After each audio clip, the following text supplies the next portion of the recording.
और क्या करेगा तू? कागज फाड़ रहा हूँ। आई ना तेरी माँ यहाँ बताती हुआ तुझे भी। ज्यादा अगर चू चपट कर दी ना भाई मेरा हाथ यहीं उठ जाएगा, ध्यान कर ले।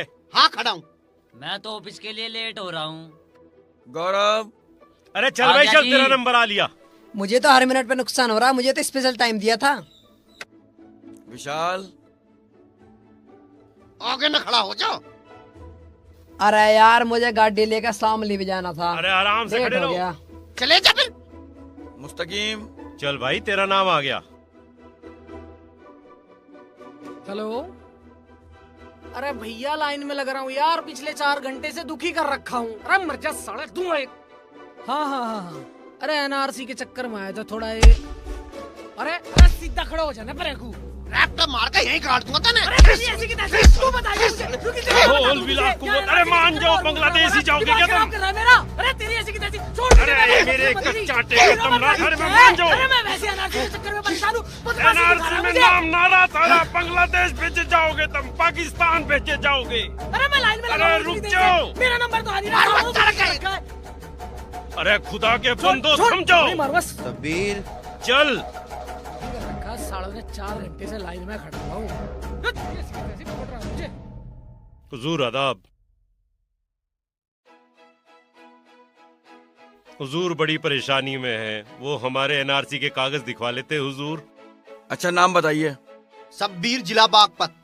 जितना पूछा जाए उतना जवाब दिया करो, वरना आप लोग जा सकते हैं। बहुत लोग लाइन में खड़े हैं, हमारे पास इतना वक्त नहीं है। हुजूर बच्चा है, माफ कर दीजिए हुजूर। समझा दो इसे, जितनी जल्दी समझ में आ जाए उतना अच्छा है।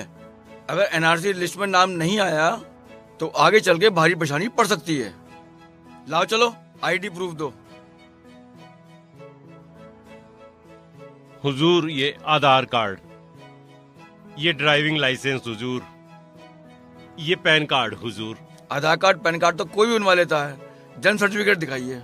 जन्म प्रमाण पत्र कहाँ से लाए हुजूर? वो तो हमारे गांव में बनते ही नहीं थे। सभी सरकारी अस्पतालों में जन्म सर्टिफिकेट बनता है, चाहे शहर हो चाहे गांव हो। हुजूर हमारे टाइम पे तो ना बनते थे, जब तो एक दाई थी हमारे यहाँ, वही बच्चे पैदा कर देती थी। हुजूर कहूँ तो मैं उस दाई को नहीं, बुलवा दूं? उसकी गवाही नहीं चलेगी, वो झूठ बोल सकती है। नहीं हुजूर, सावित्री दाई ऐसी नहीं है। तो फिर इसके पढ़ाई लिखाई के सर्टिफिकेट लाके दिखाओ। अरे स्कूल के सर्टिफिकेट क्यों नहीं लाके देता? वो कहाँ है मेरे पे? क्यों, वे कहाँ गए? वो तो तुमने मैं इंटरव्यू को भेजा, मेरा बैग चुरा लिया। यह बात तो ना बताई तेने। मुझे लट पड़वाना तुम्हारे पे। आपके पास कोई सर्टिफिकेट नहीं है तो आप यहाँ क्या करने आए हैं? जाइए कागज जल्दी बना के लाइए। आपके पास कुछ जमीन के कागज हो, खसरा नंबर हो, उन्हें लेकर करके आओ। सारे काम जल्दी निपटा लो, अब समय बहुत कम रह गया है। हुजूर माफ कर दीजिए, 1 हफ्ते के अंदर आपके पास वापस आ रहे। ठीक है, खुदा हाफिज। आ भाई नेक्स्ट।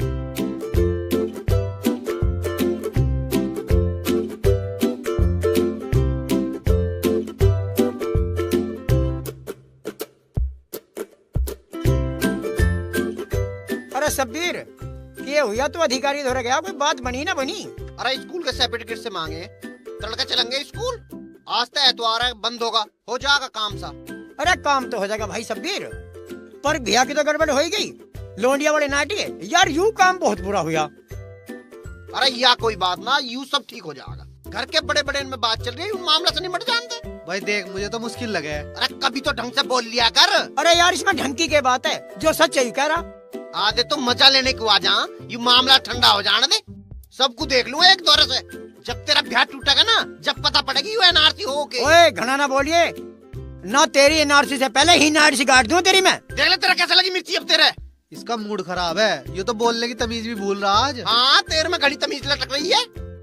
अरे यार ये तो ऐसी बोलेगा, एनआरसी के चक्कर में बावला हो गई। बावला आजा, साले नहीं तो यही ठोक दूंगा मैं। तेरा ससुरा आया चल के। अरे यार मैं चल बिल्कुल नहीं यार। आने ओए का। यार तुम गद्दार अरे आदमी चल। हो, छोड़ दे। ये बेकार है, तुमने मेरी गाल धोखा अरे कर आ रखा। यार, मैं तू बिल्कुल नहीं हमारे जाने दिल का। आ रहा है यार, छोड़ दे। क्यों कर रहा है? बकवास कर अरे रहा आ है, यार, आ यार। गद्दार आदमी। छोड़। कितना बदल गया यार सब कुछ। हमारे टाइम पर तो झोपड़ी पड़ी थी। अरे यहाँ तो कोई जानकार भी ना लग रहा मुझे। जानकार दिखेगा कैसे? हमारे टाइम के मास्टर तो स्वरूप सुधार गए और हमारे गैल के बालकों के बालक हो लिए। एक हम ही रंड में घूम रहे। साला तू तो रंड भाई ठीक है, देख रहा ब्याह के चक्कर में से क्या हाल हो रहा। रहने दे। ओ बालक, यहाँ सुन, तेरे प्रिंसिपल का ऑफिस कहाँ? यूरा है। अच्छा आओ।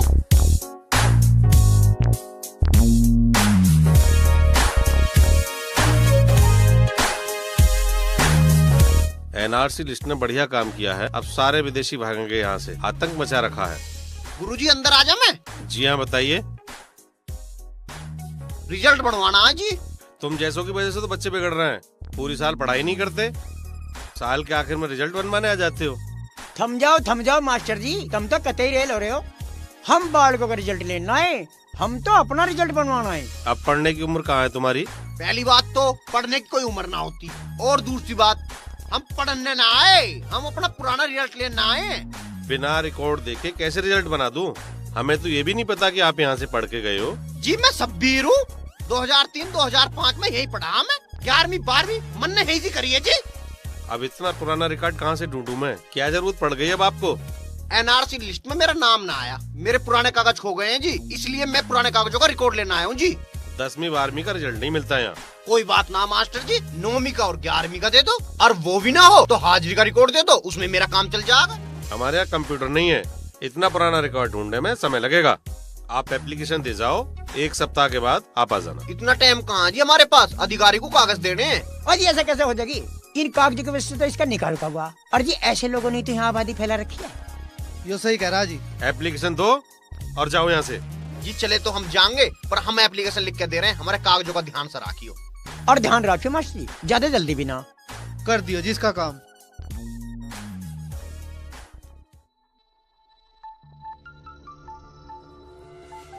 देखा आप लोगों ने, ये सरकार हमें इस देश से बाहर निकालने के लिए क्या क्या हथकंडे अपना रही है। हम सबको एक होना होगा, वरना हमें ये मुल्क छोड़ के जाना होगा। सही कह रहे हो जनाब, हम तो बांग्लादेशी थे, वहाँ हमारे काम धंधे नहीं चल रहे थे, इसलिए यहाँ आना पड़ा। हमारे तो सारे काम धंधे ही बंद हो जाएंगे। हम जो अपना सामान इधर से उधर ले जाके जो अपना व्यापार करते थे सारा कुछ बंद हो जाएगा।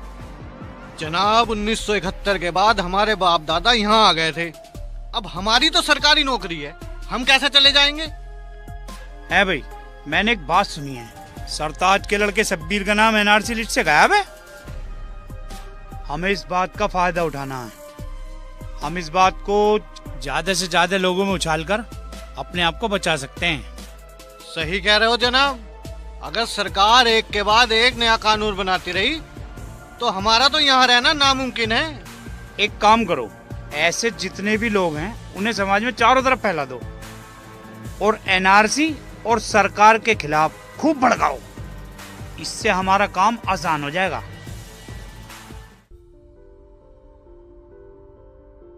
अरे अस्सलाम वालेकुम। आओ अजमल भाईजान। वालेकुम सलाम। सरताज भाई कैसे हो? अल्लाह का फजल है, सब बेहतरीन। आप बताओ। सरताज मियाँ, मैंने सुना तुम्हारे लड़के का रिश्ता टूट गया। एनआरसी लिस्ट में नाम न होने के कारण लड़की वालों ने निकाह को मना कर दी। अरे अजमल भाई, ऐसी बात नहीं है, उनसे बात हो गई है, जैसे ही इसका नाम एनआरसी में आ जाएगा निकाह हो जाएगा। सरकार हम मुसलमानों के खिलाफ बड़े बड़े फैसले ले रही है। देख लो, एनआरसी लिस्ट में मुसलमानों के नाम गायब है। ऐसी बात नहीं है, ये हुकूमत सबको बराबर देख रही है। हमारे पड़ोस में रहने वाले राम प्रसाद पंडित जी का नाम भी लिस्ट में नहीं है। सरकार उनके फेवर की बात कर रही है और मुसलमानों के खिलाफ नए नए कानून ला रही है।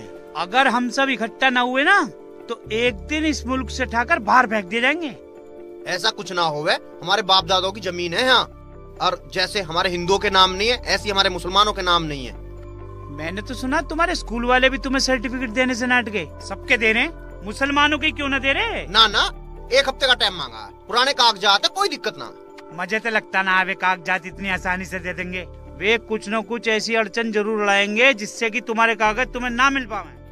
मेरी बात मान जाओ, सब एक हो जाओ, एनआरसी और बाकी कानूनों का विरोध करो, जिससे सरकार में अफरा तफरी मच जावे और सरकार एनआरसी और कानूनों को लागू ना कर पावे। हाँ भाई, खान साहब बिल्कुल ठीक कह रहे हैं। जब तक हम इसका विरोध न करेंगे ना, ये लोग हमें ऐसे दबाते रहेंगे।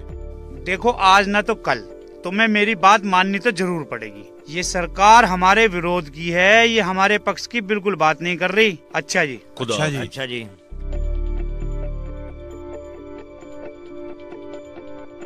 कुछ आई समझ में बात? मेरी ना आई। तू सही कह रहा है जग्गा। मैं बिल्कुल सही कह रहा हूँ विकास भाई, मेरी आंखों देखी कानों सुनी है। अजमल लोगों को भड़का रहा और यहाँ तक कि उसने बहुत लोग अपने साथ भी मिला लिए। अरे यार, मैंने भी सुना कि कुछ नेता भी उनका साथ दे रहे हैं। हाँ। अरे भाई, इन्हें चाह नेताओं को वोट, इन्हें देश की तरक्की से कोई मतलब नहीं। देश से भाड़ में जाओ। वोट के साथ माल भी चाहिए। अबे विकास, जो तू कहते मैं अजमल को ना ठोक दूं। अरे यार पहले यह बात पक्की तो कर लो कि यह बात ठीक है। पहले मुझे लग रहा था किरण सब संभाल लेगी, पर अब लग रहा है भाई हमें उसका साथ देना पड़ेगा, हमें सब इकट्ठा होना पड़ेगा, नहीं तो काम का माहौल बिगड़ने लग रहा है। माहौल तो बिगड़ गया भाई। अरे तो कोई बात नहीं, हम सुधारना भी जाने, तुम्हें पता ही है अब मैं सुधारने का एक्सपर्ट हूँ। हाँ। अरे विकास तुझसे कुछ कह के गया है?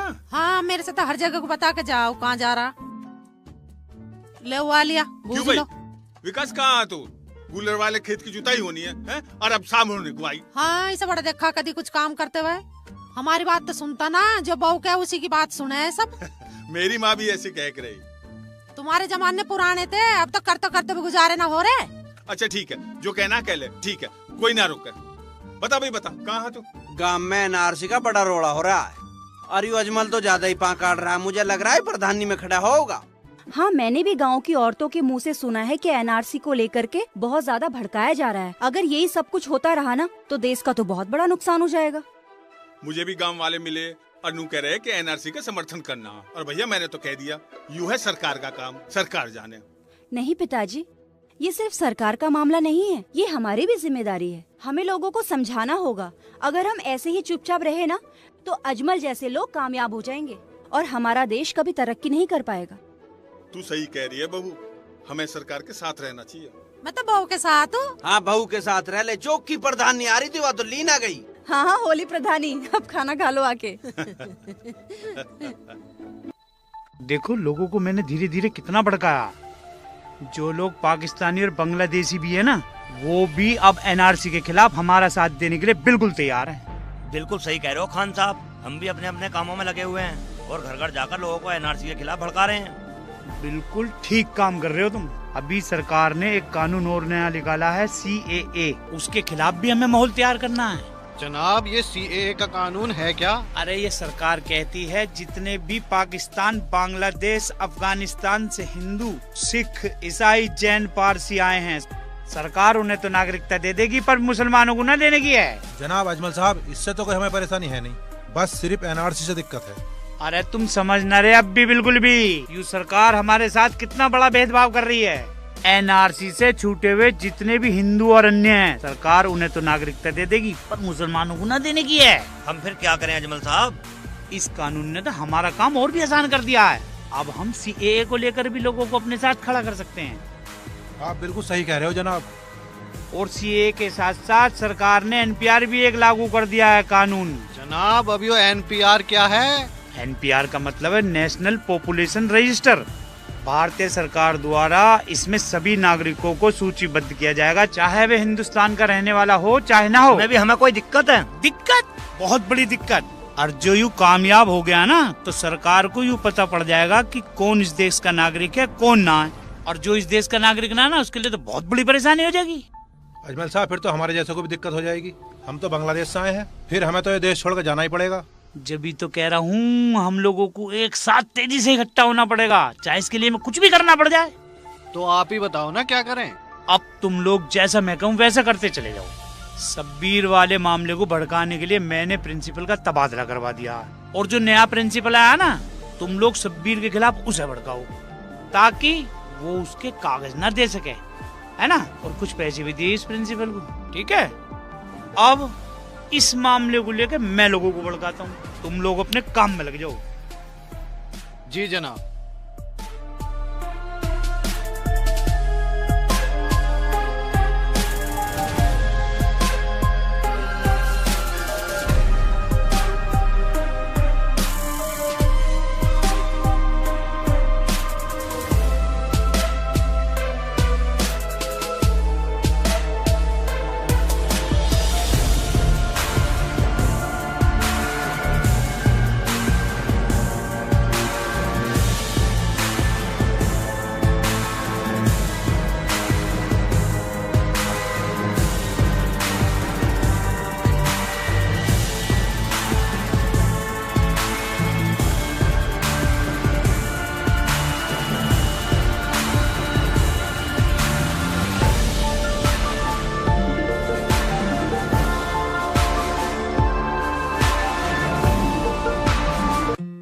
अपने पिताजी को चाय ला दे। लाई माँ जी।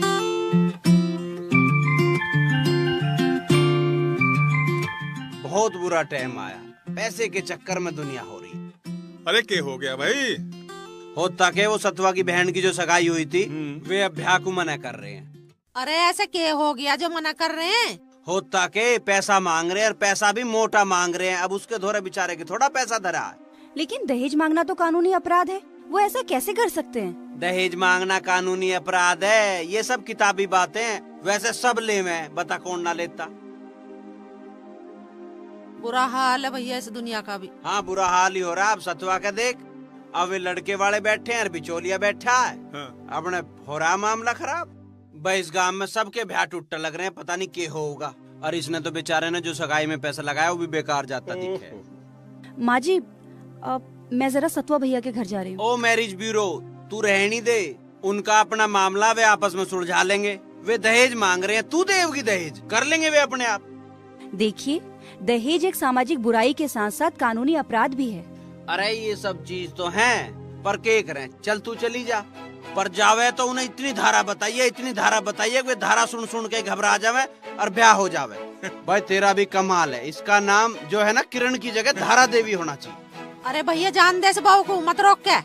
न जाने इसके जाने से उनका काम हो जावे, इसमें क्या बुराई है? जान दे।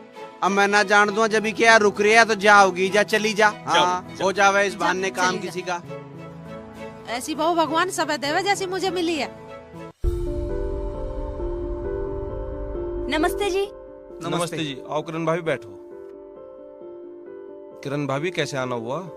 मैंने सुना है कि आप सुमन दीदी का रिश्ता कर रहे हैं और ये लोग दहेज के लिए रिश्ता तोड़ने की बात कर रहे हैं। किरण भाभी जब भाग्य में ऐसा लिखा तो किसी का क्या दोष? इसमें भाग्य को दोष मत दीजिए। आप तो बहुत किस्मत वाले हैं कि आप सुमन दीदी के भाई हैं। मैं बहुत अच्छे से जानती हूँ, वो बहुत अच्छी लड़की हैं, बहुत पढ़ी लिखी हैं, बहुत होशियार हैं। वो जिस घर में भी जाएंगी ना वहाँ का भाग्य ही बदल देंगी। अब इसका भी क्या फायदा जब इनके पास कुछ देने के लिए नियत में है ही नहीं। मैंने बड़ी मुश्किल से रिश्ता करवाया था, अब आप खुद ही देख लो ये कुछ दे ना रहे। हाँ जी दिल्ली पुलिस में है दरोगा हमारा लड़का। देखो जी सुनो मेरी बात, और कई जगह तो रिश्ते वाले आए थे, पहले तो कहते ये कर देंगे वो कर देंगे, अब ना गाड़ी दे रहे ना नगद दे रहे। आपका लड़का दिल्ली पुलिस में है तो क्या आप कानून नहीं जानते? आपका लड़का कानून का रक्षक है और आप यहाँ बैठ के दहेज मांग रहे हैं। आपको पता भी है दहेज मांगना कितना बड़ा कानूनी अपराध है? जी हम तो न मांगने के, हम जा रहे हैं। एक तो आप हमें कानून का पाठ पढ़ा रही हो, एक हमें कुछ देने के लिए तैयार नहीं है। देखिए बेशक ये आपका अधिकार है, आप शादी करें या ना करें, लेकिन शादी के लिए आप दहेज की मांग नहीं कर सकते। आपको इसके लिए सजा भी हो सकती है। ये आप कैसी बात कर रही हैं? अभी तो शादी हुई भी नहीं है, आपने पहले ही सजा दिलाने की बात कर दी। सगाई आप लोग कर चुके, कल बारात भी आ जाएगी और आज आप लोग यहाँ पे बैठ